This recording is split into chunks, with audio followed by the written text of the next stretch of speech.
Halo teman-teman, selamat datang di kelas asinkronus Ekonomika Pembangunan 2. Pada kesempatan kali ini, saya Fajri sebagai instruktur pada mata kuliah ini akan menyajikan topik bahasan evolusi perkembangan teori pembangunan ekonomi baik di level basic sampai dengan yang berkelanjutan. Pertama-tama, saya mengajak Anda urgensi apa yang dibawa suatu bangunan eh, meninjau yang namanya pertumbuhan ekonomi itu. Baik, kita akan lihat terlebih dahulu bagaimana eh, pembangunan ekonomi itu kemudian berkaitan erat dengan pertumbuhan ekonomi. Jadi, kalau kita lihat berdasarkan data yang disediakan oleh Economist Intelligence Unit, itu menunjukkan bahwasanya beberapa negara di dunia, belahan dunia, itu pertumbuhannya melebihi rata-rata dunia. Nah, misalnya seperti Polandia, kemudian Argentina, Irlandia, Syria, Turki, Mesir, Iran, Tiongkok, dan Vietnam.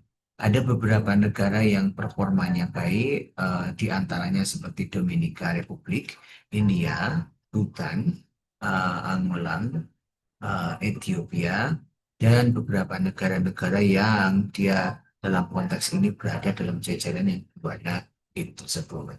Nah, tidak hanya itu, ada juga negara-negara yang performanya mungkin cukup tertinggal. Kalau kita lihat berdasarkan dataset yang tersedia, mereka negara-negara yang agak terbelakang dan juga negara maju, mendekati negara maju ternyata juga menghadapi fenomena yang serupa. Misalnya Brunei Darussalam harus tumbuh sekitar 0,3% gitu ya. Dan juga beberapa negara yang lain, misalnya di kawasan Amerika Latin seperti Venezuela harus mengalami penurunan ekonomi padahal sumber daya manusia alam yang di sana juga mungkin relatif baik atau bahkan sumber-sumber daya alam bisa dieksploitasi dengan mudah. Artinya kita sedang memikirkan bagaimana pertumbuhan ekonomi ini inklusif dan mencerminkan standar living bagi masyarakat yang tinggal di dalamnya.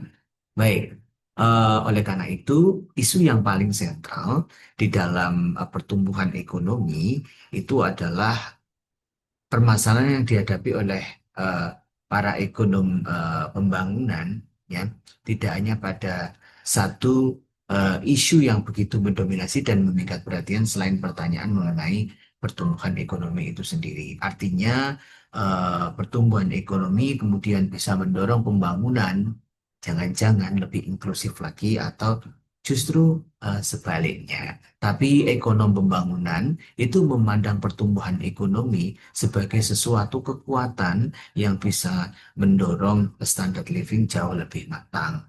Nah, ada beberapa pandangan terkait Robert Lucas di dalam kutipannya melalui Marshall Lectures Cambridge. Tingkat pertumbuhan pendapatan real per kapita sangat beragam, bahkan dalam periode yang berkelanjutan sekalipun. Pendapatan orang India akan berlipat ganda setiap 50 tahun, orang Korea setiap 10 tahun, orang India rata-rata akan dua kali lebih makmur dari kakeknya.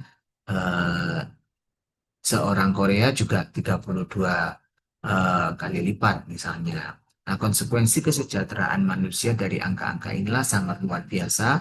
Lukas menyimpulkan sekali seseorang mulai memikirkan hal ini, sulit untuk memikirkan hal lain. Artinya ketika seseorang mendapatkan rezeki begitu saja, dia mungkin akan fokus untuk mendapatkan rezeki lebih baik, lebih banyak lagi, atau bahkan lebih makmur lagi, yang itu kan harapannya seperti itu.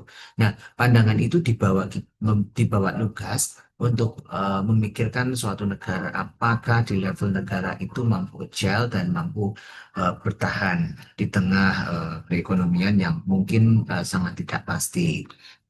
Nah, beberapa ciri dasar terkait pertumbuhan modern eh, yang kita kenal saat ini, sebagian besar eh, masyarakat di dunia, pertumbuhan produk domestik bruto per kapita yang terukur secara nyata adalah sebuah pengecualian, bukan suatu aturan yang baku. lahirnya pertumbuhan ini sesungguhnya eh, isunya baru lahir pasca revolusi industri di Inggris ya. Sehingga sebelum itu mungkin ada pertumbuhan, tetapi concern terhadap pertumbuhan itu tidak lebih masif. Kemudian kalau misalnya kita lihat beberapa negara di OECD misalnya, selama 1870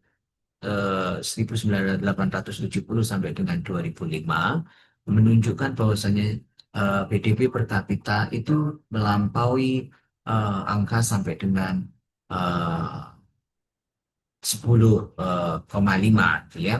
Sementara eh, kalau kita bandingkan apple to apple to setiap negara, trennya mengalami kenaikan.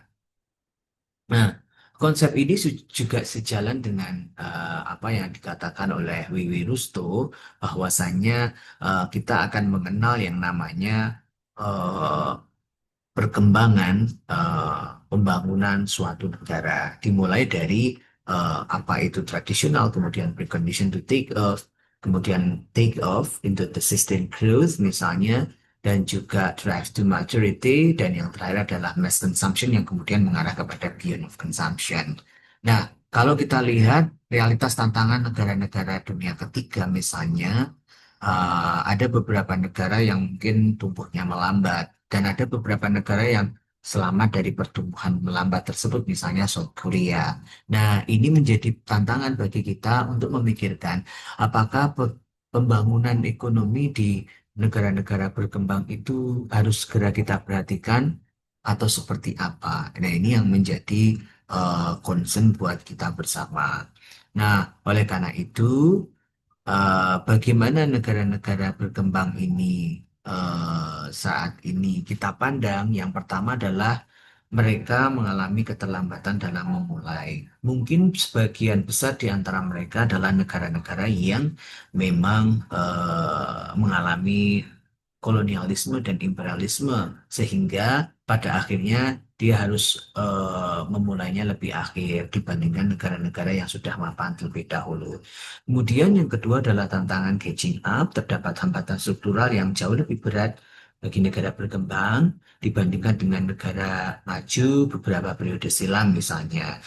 Karena mungkin ada satu dan lain hal. Mereka bukan hanya harus tumbuh, tapi wajib tumbuh pada laju yang secara eksponensial jauh melampaui rekor historisnya.